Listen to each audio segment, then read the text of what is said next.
kira ya tim ses konsekuensi lah ya, yang kalah ya kalah lah dia kan gitu kan, konsekuensi kan seperti itu kan, nggak mungkin ujuk-ujuk kita karena tim ses menang terus kita tarik juga yang kalah kan, kasihan teman-teman yang sudah berjuang selama ini kan, kita harus lihat itu.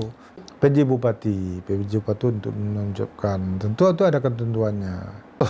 Itu yang jadi soal. Katakanlah dalam jabatannya dia melakukan perbuatan, katakanlah ya, melakukan pembelaan atau dukungan pada paslon tertentu, dan itu kan konsekuensinya sebenarnya inspektorat tahu itu kan, inspektorat baik Dagdi semuanya melakukan vonis terhadap itu.